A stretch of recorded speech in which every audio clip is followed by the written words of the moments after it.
Bom dia, senhores. Bom dia, senhora. Bom dia.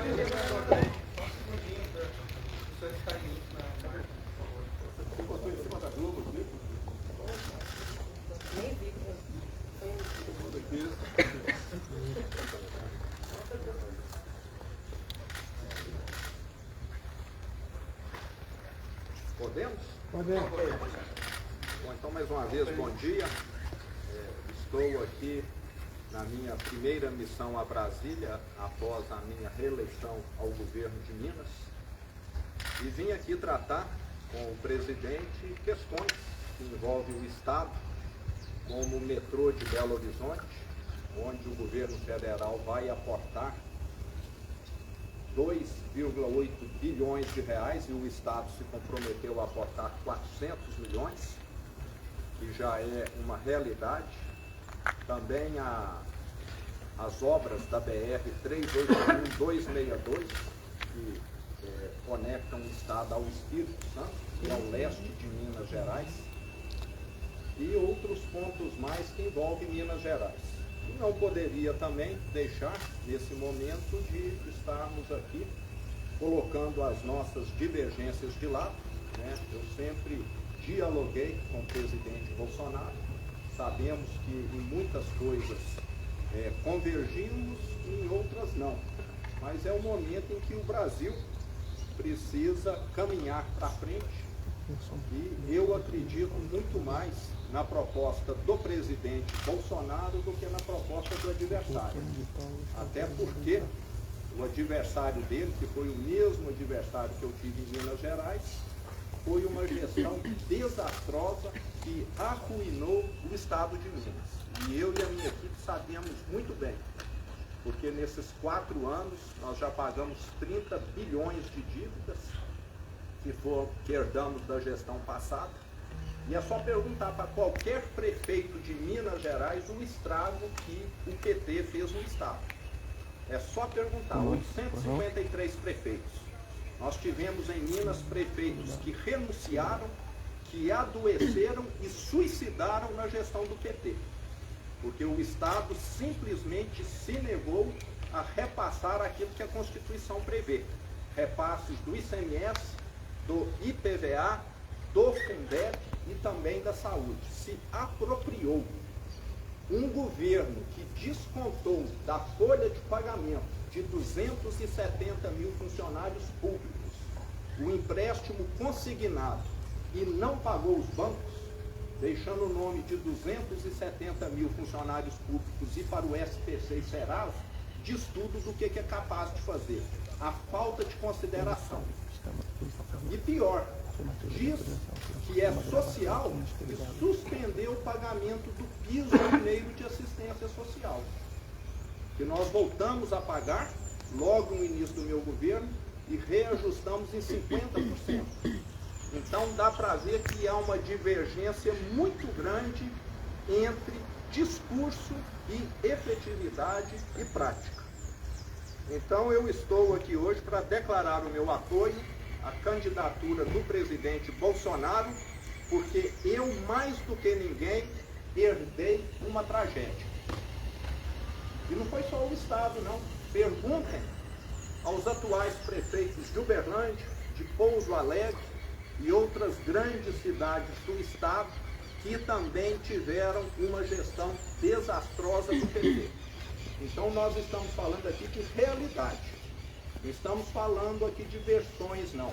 Perguntem aos 853 prefeitos de Minas, principalmente aos reeleitos, que estiveram lá presentes em 2015, 16, 17 e 18, para saber a tragédia que nós vivemos. Presidente. É com satisfação que eu recebi a visita do governador Zema. Veio tratar de assuntos de interesse do seu estado, continuar tratando desses assuntos, como ele falou aqui, do metrô, do BRs. Temos a questão também de Mariana, está bastante avançado. E sempre tivemos um diálogo muito franco. Nada tratado entre nós visava outros interesses, a não ser o futuro, no caso do Estado, e nossa parte aqui do Brasil.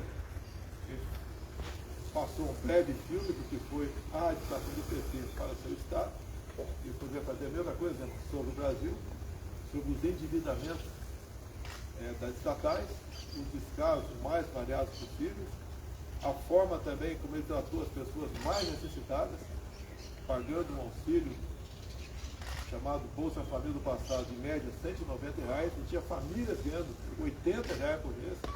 Nós passamos para no mínimo R$600. Demos também um tratamento muito especial, respeitando a cultura do povo brasileiro, no tocante, por exemplo, às liberdades, as mais variadas possíveis, e sempre tivemos isso como um ponto máximo do nosso governo. Não queremos mais PNDES emprestando dinheiro para ditaduras, e tem que arranjar dinheiro para fazer obras aqui no Brasil. Nós levamos água para o Nordeste, nós criamos o PIX, fizemos muita coisa no varejo, mas tem uma repercussão muito grande no somatório final das ações, como, por exemplo, passar de 5 para 10 anos a Carteira Nacional de Habilitação, como, por exemplo, a criação do PIX. Atendemos, por ocasião da Covid, comprando 500 milhões de doses para todos os brasileiros que assim o desejassem tomar a sua vacina. Não deixamos de repassar recursos para todos os estados e municípios, independente da coloração partidária desses estados ou desses municípios.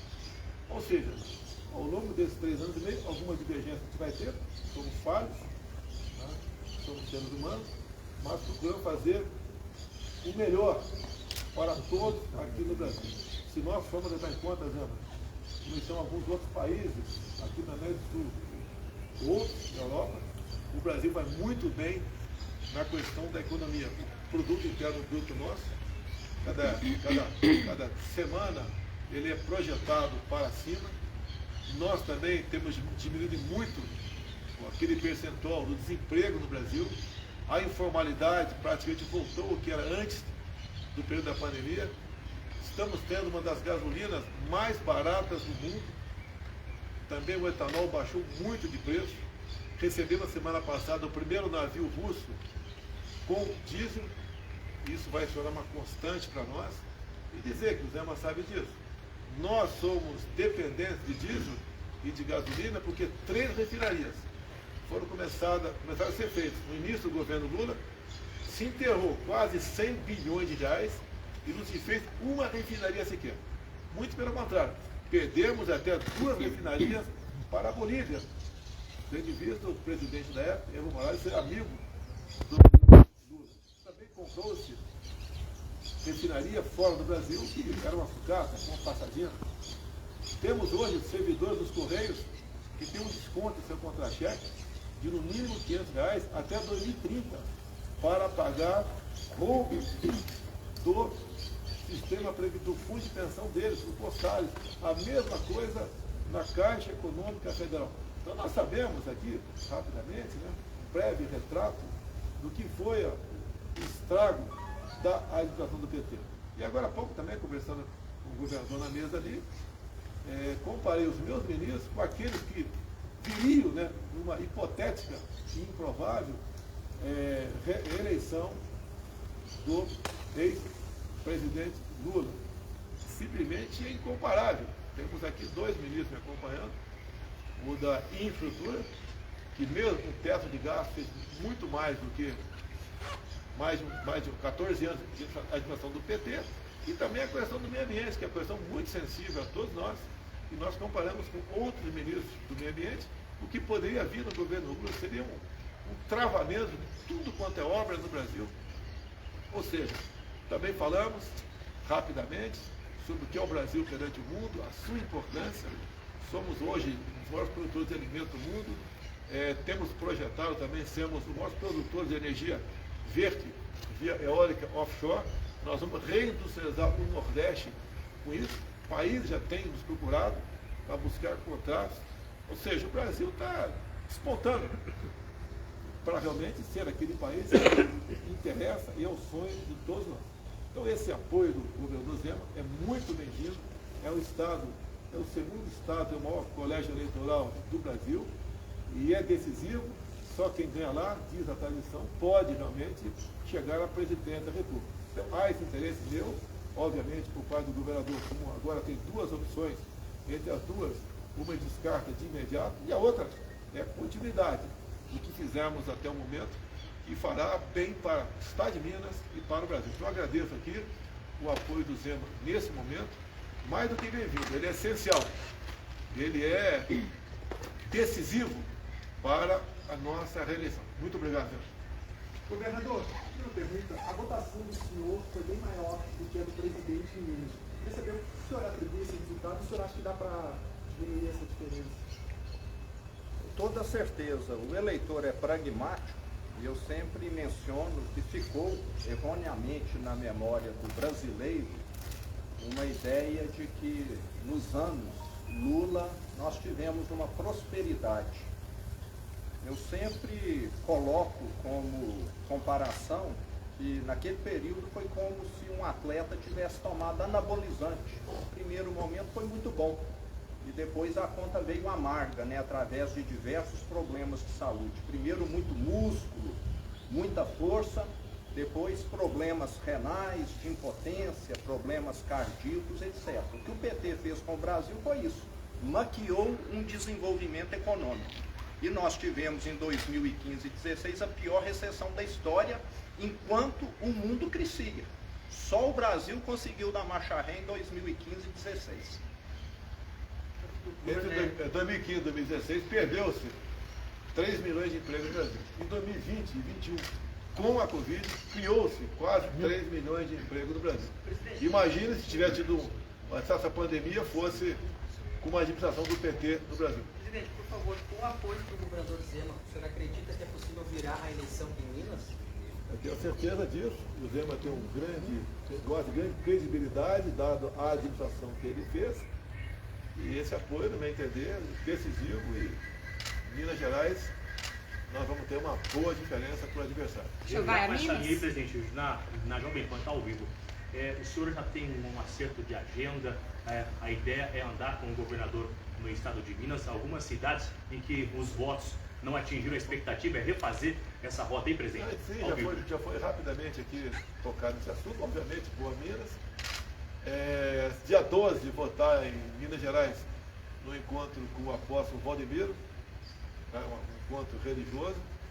Eu até já agradeci ele agora há pouco, fiz um vídeo para ele. E temos também já pré-acertado uma agenda política no Estado. Eu pretendo ir pelo menos 3 vezes no Estado de Minas Gerais.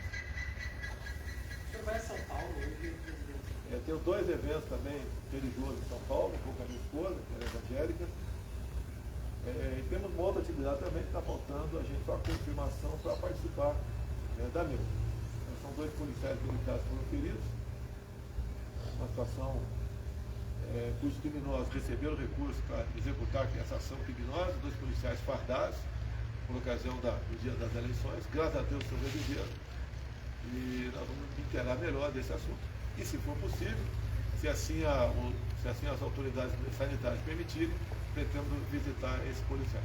Hoje o senhor recebe o governador Cláudio Castro também. O senhor pretende receber outros governadores eleitos, presidente, nos próximos dias? Eu conversei com o Cláudio Castro por telefone, está fechado o apoio dele. Conversei também com o Ronaldo Caiado de Goiás, devemos encontrar brevemente. Conversei também com o Ratinho Júnior do Paraná. E está, a princípio, está pré-acertada uma agenda que deve ser em Minas Gerais, com o Zema, para nós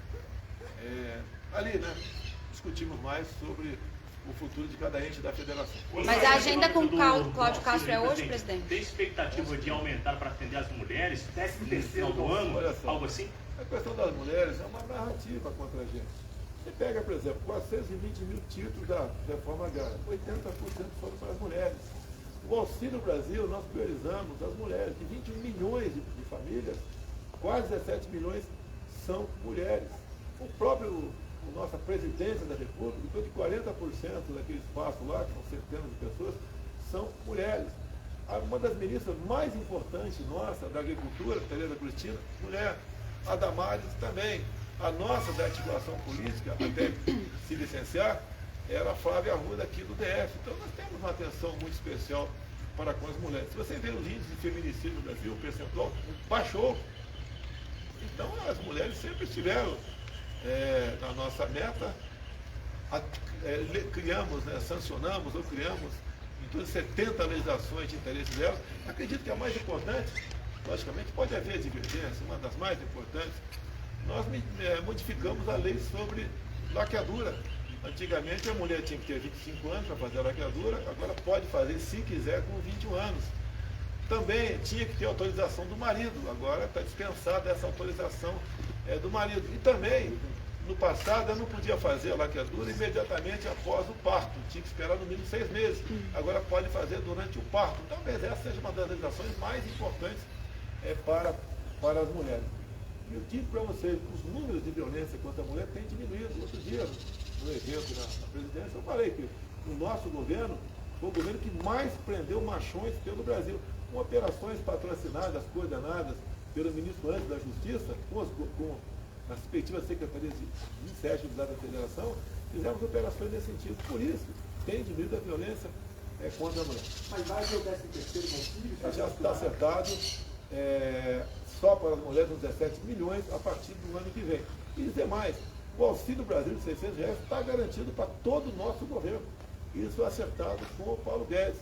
Recursos, já sabemos de onde virão. No momento está garantido 600 por lei e os do extra nós vamos manter esse valor a partir do ano que vem, já garantido, temos fontes para buscar esse recurso. O 13º não é esse ano agora, presidente? Não dá para, até por esse ano eleitoral, você não pode tratar desse assunto agora, né? É proibido pela lei eleitoral. A partir do ano que vem, 13º para o Auxílio Brasil. E dizer uma coisa, além de ajudar as pessoas mais pobres, mais necessitadas, ajuda na receita de municípios e do próprio Estado. Eu ouso dizer que, em grande parte, o que ajudou a economia a não colapsar durante a pandemia foi o auxílio emergencial de R$600. E olha só, aquela senhora, né, que tinha um filho e era a cabeça do casal, ganhou, por ocasião da pandemia, de auxílio emergencial, não 600, mas R$1.200. Então nós sim atendemos as mulheres, não com discurso ou palavras bonitas, né, mas com realizações e com ações. O senhor vai Em relação ao procurar apoio aí, Semineto presidente, também? do apoio de hoje, se o senhor tivesse recebido no início, o senhor acha que evitaria um Sim, segundo nós turno? conversamos antes, o passado é passado. Eu tive um candidato lá em Minas, não fiz uma campanha massiva para ele, até porque tinha uma simpatia por ele, eu falei com ele sobre isso, e a intenção dele vir candidato era me ajudar em pontos mais isolados por Minas Gerais. As minhas lives todas, eu falava do meu candidato, ele falava que o Zema fez um bom governo em Minas Gerais. Não houve nenhum atrito entre nós. O senhor vai procurar apoio do candidato a Semineto na Mas eu Bahia? estou à disposição, a Assembleia vai começar comigo, estou à disposição. O João Roma veio candidato por lá, teve em torno de 10%. O candidato do PT quase ganhou no primeiro turno. E eu estou à disposição do ACM Neto. O senhor tem uma agenda agora também com o vice-presidente, né? Uma agenda de campanha? Mais uma cortesia do Mourão. Presidente, o senhor está procurando o apoio formal de alguns partidos, o União Brasil, o MDB, o Campo Novo, algum outro? Isso aí, quem coordena isso é o meu filho Flávio, que está aí. A gente está vendo que os partidos que disputaram as eleições, alguns já estão se decidindo, né? Qualquer apoio é bem-vindo, estamos abertos a negociações, a conversa, como o Zema que tem, que é do Partido Novo, e vamos fazer a nossa política. A gente viu ontem houve uma reunião, presidente, numa morada com o ex-ministro da Infraestrutura, candidato ao governo de São Paulo. Qual foi essa reunião de ontem? O senhor pode adiantar O sobre isso? Tarcísio foi um fato novo na política. Ele não é paulista, né? Mas tem uma história de trabalho aqui em Brasília. Ele é formado pela Academia das Negras, foi fez Instituto Militar de Engenharia, é concursado da Câmara, tinha 2 vagas apenas na Câmara, ficou 3 anos lá na Comissão de Viação e Transportes, esteve no DENIT também, e quando assumiu a infra comigo, ele foi uma pessoa que rapidamente mostrou seu valor. Apesar de termos teto de gasto, ele usou as verbas do seu município, do seu ministério, para bem atender o Brasil. Fomos em locais fazer obra com a ponte do Abunã, lá na região do Acre e Rondônia. Você elimina um gargalo, levava-se em média 3 horas carro passar por ali, isso diminuiu bastante, e não tem uma grande densidade eleitoral no Acre e em Rondônia, mas nós prestigiamos esse estado também. Então essas obras do Tarcísio, visando gargalos, quando a BR-163, lá no Pará, que 6 meses de chuva por ano, um caminhão transportando o grão levava em média uma semana para passar em 50 quilômetros. Ele esperou a hora certa, o momento certo de falta d'água, de falta de chuva, e junto com o Exército Brasileiro fez a obra em 6 meses. Então o Tarcísio é um homem que concluiu muitas obras pelo Brasil, em acordo com o Exército Brasileiro. O Exército, todos os batalhões de engenharia de construção estão a pleno vapor, andando por aí. Como em Minas Gerais agora também temos também obras patrocinadas pelo Exército Brasileiro. Ou seja, o homem do diálogo conseguiu aprovar muita coisa dentro do Tribunal de Contas da União, junto ao Congresso Nacional. E o Brasil mostrou, né? Ele mostrou para o Brasil que ele é um grande gestor, o que ideal é para a função que ele está pleiteando em São Paulo. Presidente, você não teve uma reunião ontem de noite aqui no Alvorada, com vários ministros, o presidente Arthur Lira, o que foi discutido com estratégia? O Lira veio falar comigo, obviamente, um dos raros candidatos a deputado federal, que eu citei o nome dele nas minhas lives, porque é uma verdade, nos ajudou a aprovar o Auxílio Brasil de R$600 para 20 milhões de pessoas, e grande parte disso está no Nordeste. O Arthur Lira foi um grande defensor dos R$600 de Auxílio Brasil para o Nordeste. Ele foi o mais votado lá do estado de Alagoas. E, obviamente, o PL fez 99 parlamentares e a nossa base, vamos assim dizer, chega a metade do número de parlamentares. Então, está pavimentado, temos aí eleições para a Câmara sem grandes sobressaltos. Então, o Arthur Lira, um velho colega meu, ele também, na questão daquela PEC que tratou dos combustíveis, né? Ele foi um grande defensor dessas questões. Então, é verdade que hoje em dia você vê gasolina em muitos estados a R$ 4,50. Eu vi etanol em São Paulo a R$ 2,50. Quem podia imaginar isso daí? Então, o Arthur Lira é essa pessoa aliada do presidente e do Brasil. Presidente, então, o senhor, uma vez reeleito, o senhor vai apoiar a recondução do Arthur Lira à presidência da Câmara? Olha, eu dei toda a dica que sim. Tá? Toda a dica sim. O senhor aguarda a sinalização de algum candidato que concorreu à presidência no primeiro turno, presidente?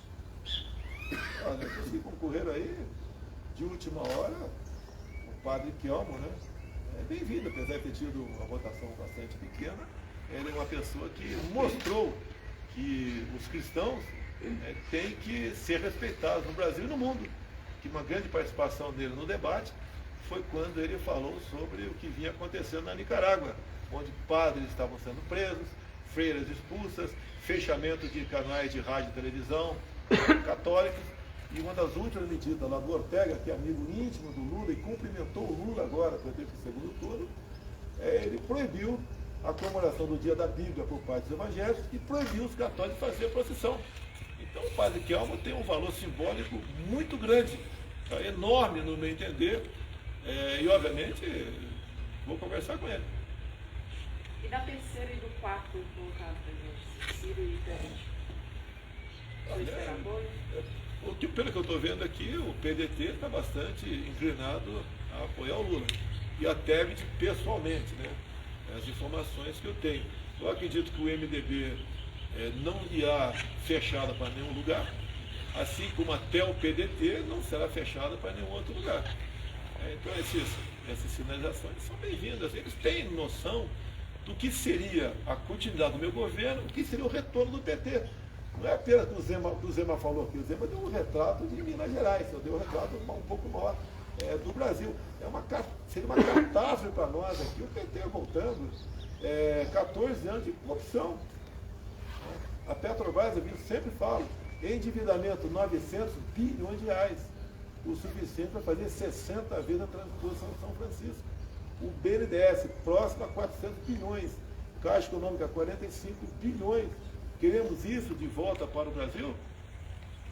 O Brasil podia, se eu tivesse pego o Brasil em 2003, como ele pegou com as commodities lá em cima, economia praticamente acertada, e ele foi para distribuir cargos no governo troca de apoio, então loteou estatais, bancos oficiais e ministérios com partidos políticos que tinham outros interesses, né, em grande parte, não são todos, a não ser em fazer caixa para a campanha e se enriquecerem muitos deles. Então isso que aconteceu. O grande problema do Brasil é quando há uma mistura muito grande entre os poderes. Os poderes têm que ser harmônicos, independentes, se respeitar entre si. Alguma participação sim, até porque eu não tenho como, por exemplo, ocupar todos os cargos que tem se não tiver indicação de terceiro, e muitas indicações por parte do Legislativo são bem-vindas, outras nem tanto. A gente faz o dever da triagem e toca o barco. Vocês não viram no meu governo troca de ministério por interesse político partidário. Hoje, nós, os partidos de centro, vivemos em harmonia. Aprovamos muita coisa do marco do saneamento, reforma da Previdência, o novo marco das ferrovias, startups, lei da liberdade econômica, Auxílio Brasil de R$600 para 21 milhões de pessoas. E está indo bem o Brasil. E nós conseguimos ali buscar um ponto de equilíbrio e funcionarmos em harmonia. Em relação aos apoios apresentados em São Paulo, com esse atual governador, acabou não tendo resultado esperado. O senhor vai tentar um apoio também? O Rodrigo, sim, eu devo conversar, está previsto conversar com o Rodrigo hoje, mas é uma questão nacional, não é uma questão local. Local, ele trataria com o Tarcísio. Desconheço qualquer trabalho nesse sentido. Comigo, vou conversar com o Rodrigo Garcia. Você não vai encontrar ele pessoalmente? Pessoal, está previsto pessoalmente, não bati o martelo ainda, né? Seria no aeroporto lá esse encontro. Só que eu não poderia ir lá no governo dele, porque a minha agenda está muito apertada. Em São Paulo, tenho 2 eventos grandes religiosos, uma possível visita ao hospital. Não teria como esse tempo de localização é muito grande, mas estamos tentando ver se ele vai lá em Congonhas conversar com a gente. Para discutir um apoio ao senhor, é isso? Conversar sobre política ali, é um namoro, né? A gente vai parte para o noivado ou não. Eu acho que é tudo para a gente conversar sobre São Paulo. Eu acredito que naturalmente uma parte considerável do PSDB viria comigo em São Paulo e não vai apoiar o PT, até pelo histórico do Lula, pelo histórico do estrago que o Haddad fez em São Paulo também, o próprio prefeito da história da capital paulista, além de outras questões, né? O Haddad, enquanto ministro da Educação aqui, investiu em pautas contra os costumes, pautas contra a família. Aquela história do kit, né? Que agora o Justiça Eleitoral resolveu agora fazer censura para tudo, né? Faz para ele, enquanto a meu favor, eu não ganho nada. Eu tenho que fazer a live aí fora. Você sabe quanto gasto fazer uma live aqui, pessoal? Talvez alguns centavos de energia elétrica. Sabe quando eu saio daqui? Que eu gasto? Alguns milhares de reais. Que são 8 carros blindados, uma ambulância, segurança, no 1050 segurança. Então, para mim, tudo contra. Do outro lado, a favor. Bem, vai dar tudo certo, se Deus quiser. Acredito na reeleição, acredito no povo brasileiro, acredito em Deus, acredito que o reconhecimento se fará presente cada vez mais nas urnas para o bem nosso e de vocês da imprensa também. Apesar de nós termos tido algum atrito, eu não tomei nenhuma medida para cercear a liberdade de vocês. Enquanto, por outro lado, Lula o tempo todo fala que vai democratizar, vocês sabem o que significa isso, a mídia, vai fazer certas censuras a vocês, vai fazer com que vocês percam a liberdade. E eu, apesar das críticas que eu sofro, grande parte injusta, né, eu prefiro uma imprensa trabalhando dessa forma do que em casa, ou não fazendo nada. Então aí já começa uma grande diferença entre nós. A palavra liberdade é uma palavra que é um abstrato aí, mas um homem ou uma mulher não vive sem liberdade. Eu costumo dizer, se você perde quase tudo de bens materiais na sua vida, por um motivo qualquer, você pode recuperar, você tem liberdade para ir atrás e lutar pelos seus sonhos. Se você perder a liberdade, você vai ser um zumbi. Olha como vive o pobre do povo cubano, o pobre do povo venezuelano. Para onde está indo a nossa Argentina? Há poucas décadas tinha um PIB parecido com o do Brasil e hoje 40% da população vive na pobreza. Na proposta inicial do Lula para esse governo, ele falava em regular o agronegócio. Depois retirou. O que é regular o agronegócio? É taxar. Quanto o agronegócio é taxado no Brasil? É taxado em 0 no Brasil. Na Argentina tem produtos taxados em até 33%. Algo que encarece o preço na prateleira de quem vai consumir, da população. Fica mais oneroso para o produtor exportar, ele acaba não investindo no agronegócio. A Argentina está fadada a ser uma Venezuela de verdade. Não, ok. Bom dia, senhores.